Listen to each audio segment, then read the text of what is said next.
Hello everyone. सो देखो, आज हम लोग करने वाले हैं क्लास 10th मैथमेटिक्स का चैप्टर नंबर 1 पॉलिनोमियल्स। उसकी करने वाले हैं हम एक्सरसाइज 2.2। 2.1 हमने करा दी है, उसका लिंक जो है आई बटन और डिस्क्रिप्शन दोनों में दे रखा है, तो आप लोग वहां जाकर अगर चाहें तो उसको पहले देख सकते हैं, अगर आपने नहीं देखी है तो।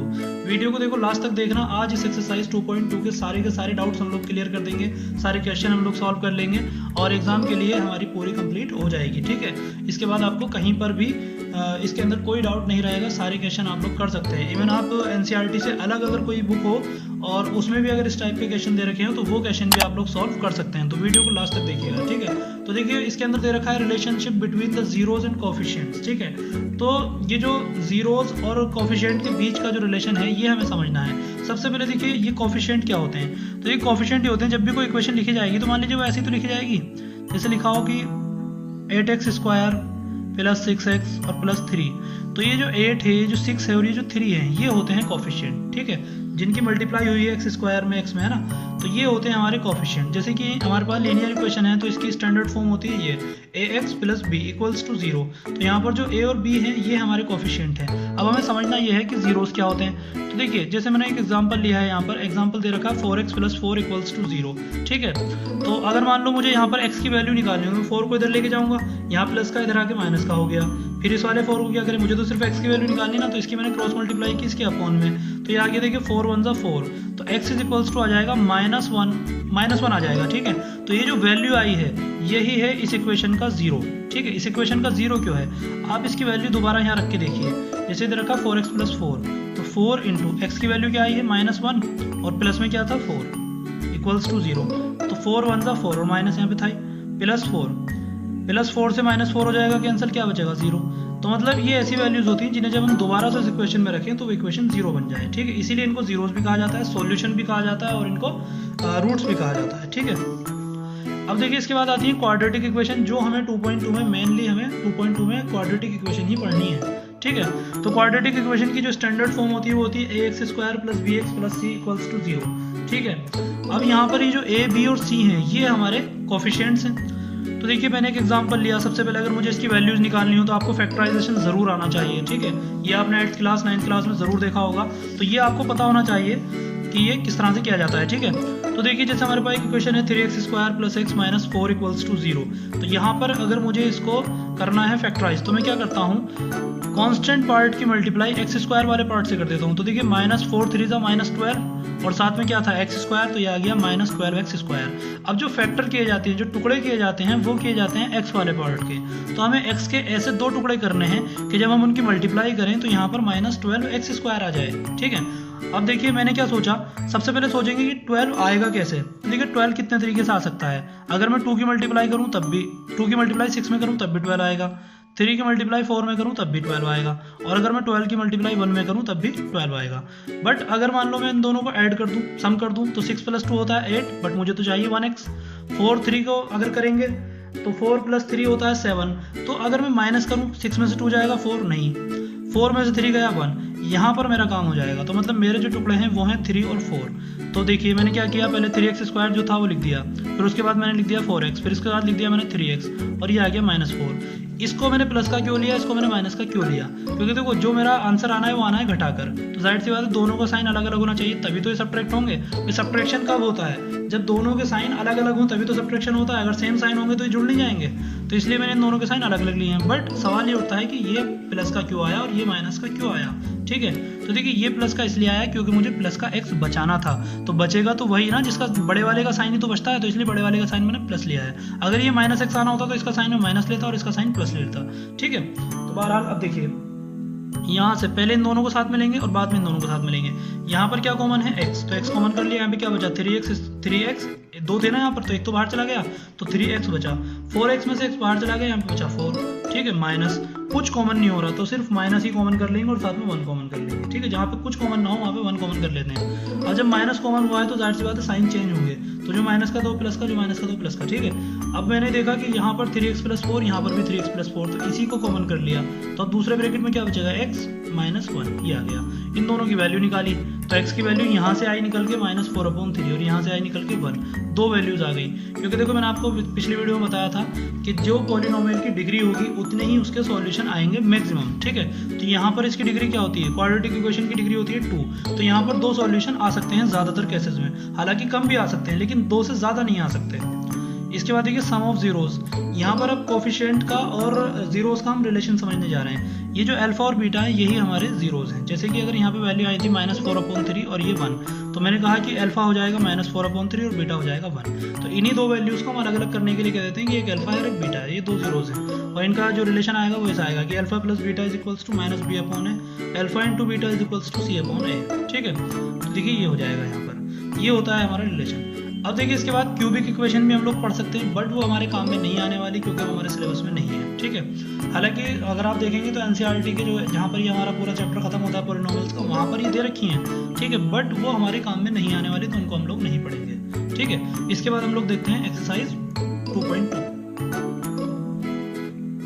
देखिए इसके बाद एक्सरसाइज 2.2 का फर्स्ट क्वेश्चन है। इसमें कह रहा है कि find the zeros of the following quadratic polynomials and verify the relationship between the zeros and the coefficients, ठीक है।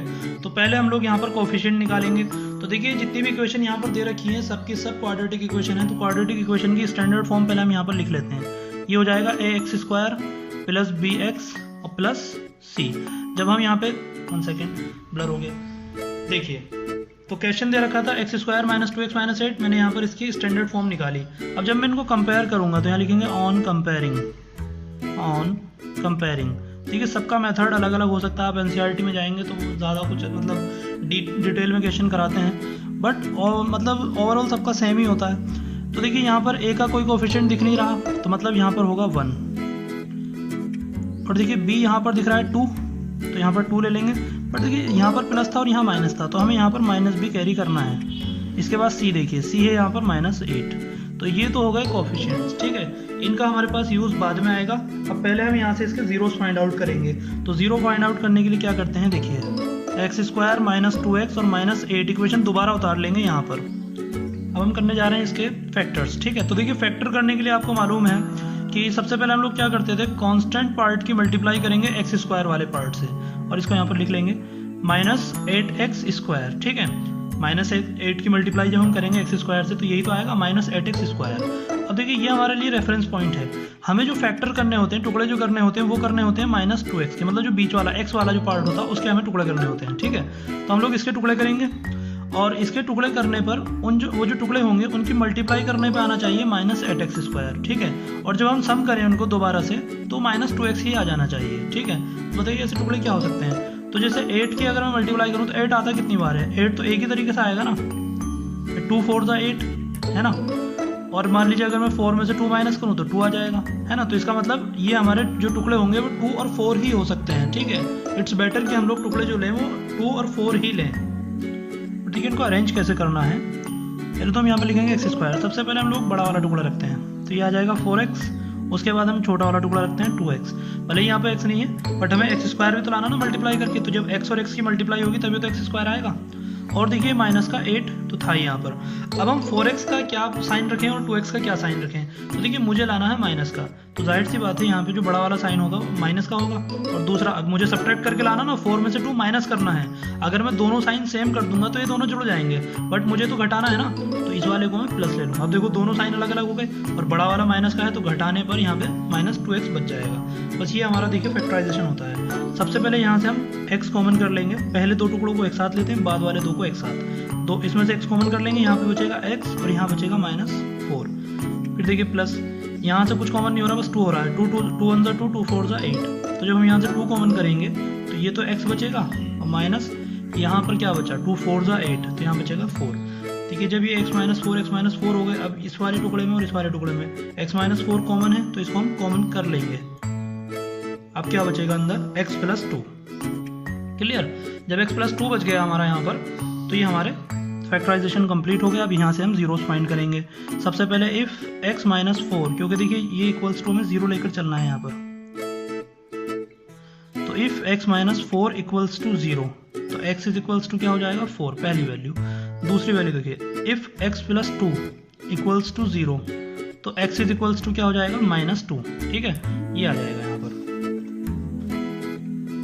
देखिए अल्फा इज इक्वल्स टू 4 हो गया और बीटा इज इक्वल्स टू -2 हो गया। तो ये हमारे यहाँ पर जीरोज आ गए। जो जीरोज आए थे उसको हम अल्फा और बीटा की टर्म्स में ले लेंगे। अब यहाँ पे देखिए हमारे पास कोफिशिएंट भी आ गए हैं और यहाँ पे हमारे पास जीरोज आ गए हैं। तो अब हमें इनके बीच का जो रिलेशन है वो वेरीफाई करना है। तो पहला रिलेशन क्या था, sum of product, sorry sum of zeros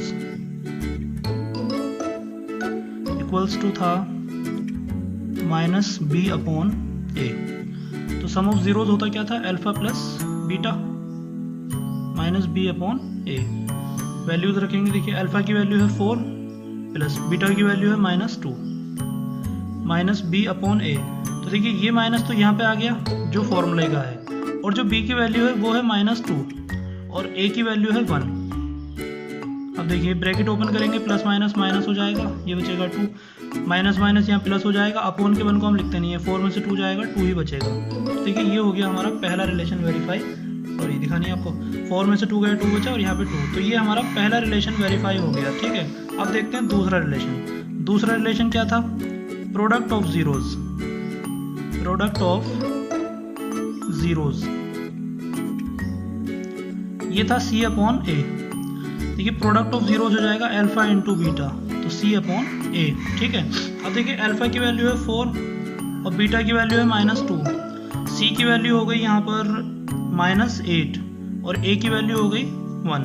तो 4 2 -8 और ये -8 अपॉन के 1 को हम लिखते नहीं, ये वाला रिलेशन भी हमारा वेरीफाई हो गया क्योंकि LHS इक्वल्स टू RHS आ गया, ठीक है। इस तरह से देखिए ये क्वेश्चन हमें करने हैं। मैं इसके कुछ और पार्ट कराऊंगा बट सारे नहीं कराऊंगा, कुछ आपको करने हैं, कुछ मैं आपको करा दूंगा, ठीक है। देखिए इसके बाद आगे देखिए जो फर्स्ट क्वेश्चन था इसका सेकंड पार्ट आप लोग करिए, बिल्कुल फर्स्ट जैसा है। मैं इसका थर्ड पार्ट कराता हूँ। तो देखिए यहाँ पर इक्वेशन कुछ इस टाइप से दे रखी है। सबसे पहले तो हम इसको जैसे लिखा जाता है इक्वेशन को वैसे लिखेंगे, पहले x² वाला टर्म, उसके बाद x वाला टर्म और उसके बाद कांस्टेंट टर्म, ठीक है, इस तरह से। फिर हम यहाँ से जीरोज निकालने के लिए इसको कंपेयर कराएंगे standard equation ax² + bx + c के साथ, ठीक है, ऑन कंपेयरिंग। अब यहाँ पे देखेंगे हमारे कोफिशिएंट्स क्या क्या आते हैं।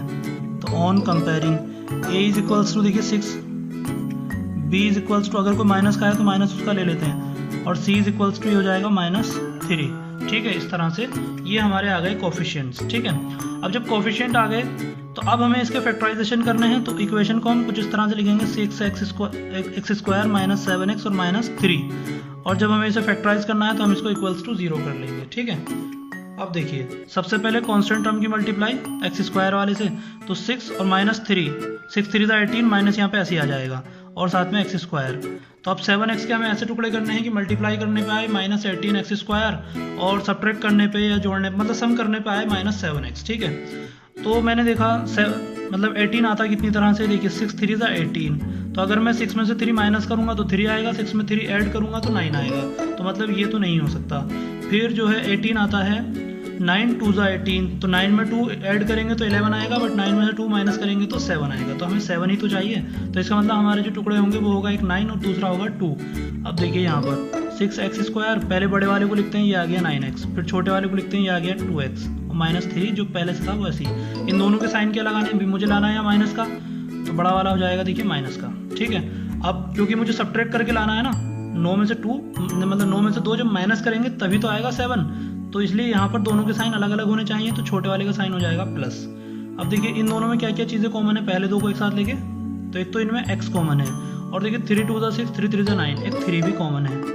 अब 3 2 6, तो यहाँ पे 2 बचा, x 2 थे यहाँ पर, एक बाहर चला गया तो एक यहाँ पर बचा, 3 3 9, यहाँ पर x बाहर चला गया, यहाँ पे 2x -3 कुछ कॉमन नहीं दिख रहा, तो अपनी तरफ से क्या करेंगे, यहाँ पर 1 कॉमन कर लेंगे, तो ये आ जाएगा 2x -3।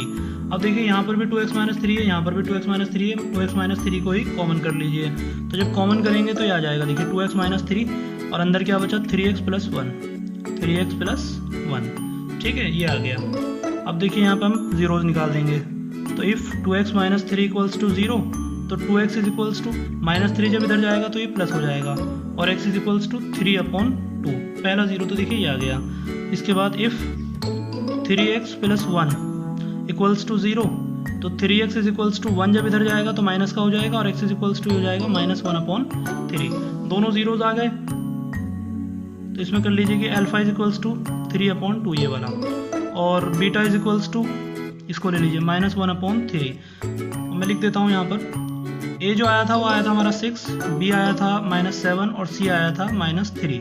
ठीक है, ऐसे लिख रहा हूँ, लिखने की जरूरत नहीं है बट हमें दिखना चाहिए ना स्क्रीन पर, तो इसलिए लिख रहा हूँ। अब देखिए सबसे पहला relation alpha plus beta equals to -b/a। इसके बाद दूसरा रिलेशन होगा प्रोडक्ट ऑफ जीरोस का अल्फा इंटू बीटा जो होगा c/a। ठीक है, पहले इसको वेरीफाई करेंगे। अल्फा की वैल्यू है 3/2 प्लस ये आ गया, बीटा की वैल्यू है -1/3, क्योंकि बाद में मुझे माइनस प्लस की मल्टीप्लाई करनी है इसलिए मैं इसको ब्रैकेट में रख के चलता हूँ। ठीक है, अब देखिए -b/a, तो b की वैल्यू तो -7 थी और एक माइनस यहाँ फॉर्मूले का था तो ये आ जाएगा, देखिए b की वैल्यू -7 अपॉन a की वैल्यू थी 6 तो ये आ गया 6। ठीक है, अब इसको देखिए ये 2 प्लस माइनस -1/3, ये दोनों ही प्राइम नंबर हैं, 2 और 3 दोनों प्राइम नंबर है, माइनस माइनस प्लस 7/6 आ गया है। इन दोनों की देखिए जब प्राइम नंबर का हम एलसीएम लेते हैं तो बड़ा सिंपल इसका एलसीएम लेना, बस क्या करना है आपको 3 2 6, इन दोनों की तो कर दीजिए मल्टीप्लाई, ये आ गया देखिए 3 2 6 और 3 की मल्टीप्लाई इधर 2 की इधर, 3 3 9 और 2 1 2, 7/6। 9 में से 2 माइनस होगा तो क्या बचेगा 7 और अपॉन में तो है ही 6 और ये भी आ गया 7/6। तो देखिए LHS इक्वल्स टू RHS, पहला रिलेशन हमारा वेरीफाई हो गया। अब दूसरे को वेरीफाई करना है तो अल्फा की वैल्यू फिर से 3/2 इंटू बीटा की वैल्यू -1/3 और c/a। तो देखिए c की वैल्यू है -3 और a की वैल्यू है 6। ठीक है, तो ये आ जाएगा देखिए, अब जब मल्टीप्लाई करेंगे तो 3 1 3 और मल्टीप्लाई करेंगे फिर से देखिए 2 3 6, तो ये आ जाएगा -3/6 और -3/6, दोनों हमारे रिलेशन वेरीफाई हो गए। ठीक है, इसके बाद नेक्स्ट देखते हैं। देखिए इसके बाद इसमें दे रखा है 4u² + 8u। ठीक है, वैसे ये क्वेश्चन बड़ा आसान है करने में, बट फिर भी इसमें होता यह है कि कई बार जो है स्टूडेंट इसमें घबरा जाते हैं क्योंकि इसके अंदर तीनों टर्म नहीं दे रखे, तो ये कहीं ना कहीं करने में है आसानी। ठीक है, सबसे पहले देखिए लिखा हुआ तो सेम ही है ना, 4u² + 8u। अब हम इसे बस कंपेयर करेंगे तो इक्वेशन को हम कुछ चेंज कर देंगे इस तरह से, au² + bu और प्लस c, जहाँ पर जो u है हमारा ये हमारा वेरिएबल है। ठीक है, ऑन कंपेयरिंग, अब इनको कंपेयर करेंगे। ठीक है, ऑन कंपेयरिंग तो हमारा जो a है पहला कोफिशिएंट वो आ गया 4 और b आ गया हमारा 8, c देखिए दे नहीं रखा तो जाहिर सी बात है 0 हो जाएगा। ठीक है, अब इसके बाद इसको बस हम 4u² + 8u इक्वल्स टू 0 के इक्वल करा के अब इसको हम क्या करेंगे यहाँ पर फैक्टराइज करेंगे। सबसे पहले हमें दिख रहा है कि यहाँ पर बस u कॉमन है और 4 कॉमन है, तो 4u हम कॉमन कर लेंगे, 4 1 4, 1 तो हम लिखते नहीं है क्योंकि यहाँ पे u है ना, तो u 1 u ही आ जाएगा और 4 2 8, u एक था वो बाहर चला गया तो ये आ गया। देखिए अब इफ 4u² = 0, तो 4 की जब हम इसमें डिवीजन कर डिवाइड करेंगे 0 में तो ये 0 ही बन जाएगा, तो u = आ जाएगा 0। इफ u + 2 ये वाला लेंगे, u + 2 = 0, तो u ये इधर जाएगा, ये हो जाएगा -2। तो देखिए बस यहाँ पे जो हमारा फैक्टराइजेशन है वो थोड़ा अलग तरीके से हुआ है। अब अल्फा कितना आ गया 0 और बीटा कितना आ गया यहाँ पर -2। मैं लिख देता हूँ फिर से, a की वैल्यू आई थी 4, b की वैल्यू आई थी 8 और c की वैल्यू आई थी 0। ठीक है, ये आई थी हमारी वैल्यूज। अब इसके बाद रिलेशन वेरीफाई करना है तो ये आ जाएगा देखिए alpha plus beta equals to -b/a और दूसरा रिलेशन है हमारे पास alpha into beta equals to c/a। ठीक है, सबसे पहले अल्फा की वैल्यू आई है 0 प्लस बीटा की वैल्यू आई है -2। इसके बाद देखिए -b की वैल्यू थी +8 तो ये आ गई 8, a की वैल्यू है 4 देखिए। ठीक है, तो ये 0 तो मतलब यहाँ से ख़त्म ही हो जाएगा, प्लस माइनस का 2 और 4 2 8, तो ये भी आ गया -2, दोनों इक्वल आ गए। नीचे लिख देंगे LHS इक्वल्स टू RHS। अल्फा की वैल्यू देखिए 0 है, बीटा की वैल्यू है -2। अब यहाँ पर देखिए c की वैल्यू देखिए यहाँ पर 0 थी और a की वैल्यू जो थी वो 4 थी। जब हम मल्टीप्लाई करेंगे 0 की और -2 की तो यहाँ पे आ जाएगा 0 और 0/4 भी होता है 0। देखिए ये वाला हमारा ये भी जो मतलब रिलेशन है ये भी वेरीफाई हो जाएगा इस तरह से। ठीक है, तो इसके बाद हम लोग एक 5th पार्ट और देखते हैं इसका। देखिए मैं यहीं पे आपको इसको एक्सप्लेन कर देता हूँ 5th को। तो इसमें दे रखा है t² -15। ठीक है, t² -15 दे रखा है, तो यहाँ पर हम इसको वेरीफाई कराएंगे। देखिए at² + bt और +c, तो जब हम इससे कंपेयर करेंगे ऑन कंपेयरिंग तो यहाँ पर a की वैल्यू आ जाएगी 1, b की वैल्यू आएगी यहाँ पर, क्योंकि देखिए t वाला पार्ट मतलब यहाँ पे सिंगल पावर वाला पार्ट दे ही नहीं रखा, तो b की वैल्यू 0 हो जाएगी और c की वैल्यू हो जाएगी यहाँ पे -15। ठीक है, लाइक दिस। अब जब हम इसे फैक्टराइज करेंगे तो इक्वल्स टू 0 हो जाएगा ये, और ये आ जाएगा t² इज इक्वल्स टू 15। जब स्क्वायर इधर जाएगा तो ये अंडर रूट बनकर जाएगा, तो ये आ जाएगा अंडर रूट। ठीक है, और अंडर रूट जो है वो प्लस और माइनस दोनों का होता है, तो ये हो जाएगा प्लस माइनस अंडर रूट 15। तो मतलब अल्फा इज इक्वल्स टू मान लीजिए प्लस अंडर रूट 15 और beta is equals to minus under root 15। ठीक है, अब जब आप इनको रिलेशन को वेरीफाई करना जाएंगे तो देखिए अल्फा प्लस बीटा क्या हो जाएगा, -b/a। अल्फा की वैल्यू हो गई √15, बीटा की वैल्यू हो गई यहाँ पर -√15। अब देखिए -b तो मतलब ये 0 है और a की वैल्यू 1 है। ठीक है, +√15 -√15 कैंसिल हो जाएंगे तो यहाँ 0 आ जाएगा, 0/1 भी 0 ही आ जाएगा। पहला रिलेशन वेरीफाई हो गया। इसके बाद देखिए अल्फा इंटू बीटा c/a, तो अल्फा हमारा कितना है √15 इंटू बीटा कितना है -√15। c की वैल्यू है -15 और a की वैल्यू है 1। ठीक है, ठीक है, √15 की मल्टीप्लाई होगी तो इनका जो रूट है वो हट जाएगा, और यहाँ पे -15/1 अपॉन के 1 को लिखते नहीं है, तो ये वाला रिलेशन भी हमारा वेरीफाई हो जाएगा। तो बहुत आसान क्वेश्चन है देखिए करने के लिए, तो बस आप ठीक है। तो देखिए सबसे पहले question, find a quadratic polynomial each with the given number as the sum and product of its zeros respectively. मतलब यहाँ पर आपको सम और प्रोडक्ट ऑफ जीरोज पहले से गिवन है, आपको यहाँ पर बनाकर दिखानी है इसको क्वाड्रेटिक पॉलिनोमियल। ठीक है, तो देखिए सबसे पहले जो दे रखा है उसमें दे रखा है, देखिए फर्स्ट पार्ट में 1/4 और दे रखा है इसमें -1। ठीक है, तो ये आपको देखिए दे रखा है यहाँ पर। अब सबसे पहले जो सम ऑफ जीरोज है, सम ऑफ जीरोज वो दे रखा है 1/4 मतलब अल्फा प्लस बीटा 1/4 दे रखा है, और जो अल्फा इंटू बीटा मतलब प्रोडक्ट ऑफ जीरोज है वो दे रखा है -1। ठीक है, अल्फा इंटू बीटा दे रखा है यहाँ पर -1। ठीक है, अब जो हमारी क्वाड्रेटिक पॉलिनोमियल होगी वो ये होगी, देखिए फॉर्मूला होता है इसका क्वाड्रेटिक पॉलिनोमियल का, इधर रखा होता है x² minus alpha plus beta into X और plus alpha into beta equals to 0। ठीक है, ये हमारे पास एक फॉर्मूला होता है, बस हम यहाँ पे वैल्यू रखेंगे और इसको बनाकर दिखा देंगे। तो x² minus alpha plus beta दे रखा है 1/4 और into X, alpha into beta दे रखा है -1 इक्वल्स टू 0।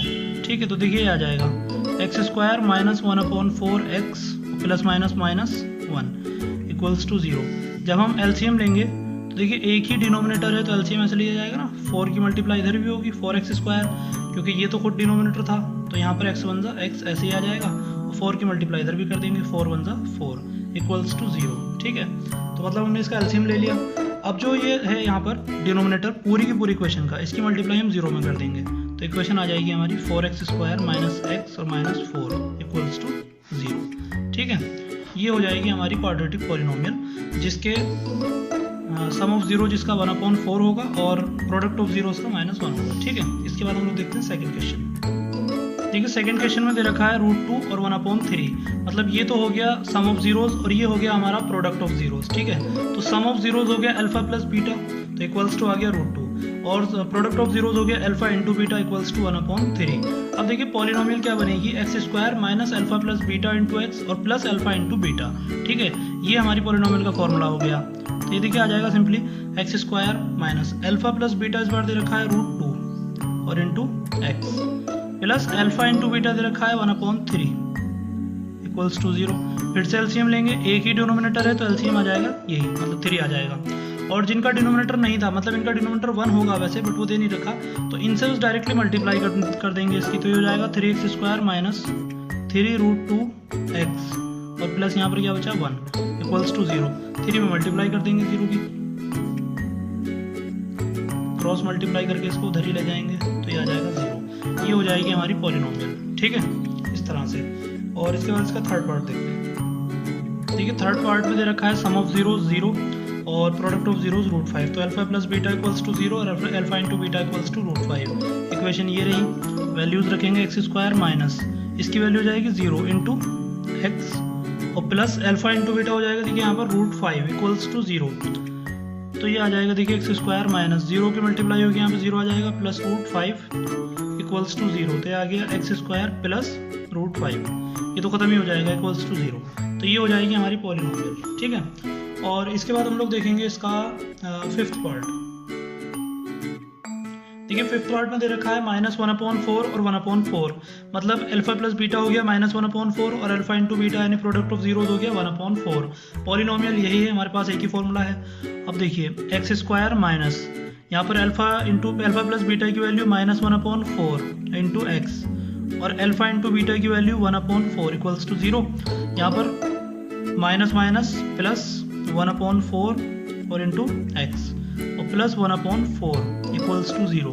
ठीक है, इसके बाद देखिए जब हम यहाँ पर डिनोमिनेटर लेंगे तो क्योंकि यहाँ पर दो ही हमारे पास डिनोमिनेटर हैं, यहाँ पर एलसीएम जब हम लेंगे तो दो ही हमारे पास डिनोमिनेटर हैं 4 और 4, तो 4 और 4 का जो इनका एलसीएम आएगा क्या आएगा 4 1 4 4 ही आ जाएगा। ठीक है, तो देखिए ये आ गया। अब क्योंकि इसका और इसका डिनोमिनेटर तो था, यहाँ पर क्या होगा 1, तो यहाँ पर इसकी मल्टीप्लाई हो जाएगी, तो ये हो जाएगा 4x² प्लस देखिए एलसीएम भी 4 है, डिनोमिनेटर भी 4 है, कुछ नहीं होना, x बन जा x प्लस यहाँ पे भी क्या रहेगा 1 इक्वल्स टू 0, 4 की मल्टीप्लाई कर देंगे तो ये आ जाएगा 4x² प्लस x और प्लस 1 इक्वल्स टू 0। बस ये आपकी पॉलिनोमियल आ जाएगी। इसका फोर्थ और सिक्स्थ पार्ट मैंने नहीं कराया क्योंकि देखिए उसके अंदर 1 और 1 और 4 और 1 दे रखे हैं, क्योंकि ये मतलब बहुत आसान रहेगा आपके लिए, इसमें आपको एलसीएम भी नहीं लेना पड़ेगा कुछ नहीं, तो इसलिए मैंने आपके लिए छोड़ दिए, आप लोग इसको खुद कीजिए। सो बस देखिए यहीं तक हमारी वीडियो थी, हमारी एक्सरसाइज 2.2 कंप्लीट मतलब हो गई। यहाँ पर थोड़ी सी बड़ी वीडियो है लेकिन आप इसको पूरा देखें, जो भी लोग भी लास्ट तक देख रहे हैं, और तभी मतलब ये आपको पूरा समझ में आएगा, कहीं पर भी इसको स्किप करने से आप कुछ ना कुछ मिस कर देंगे। So thank you very much for watching and thank you very much.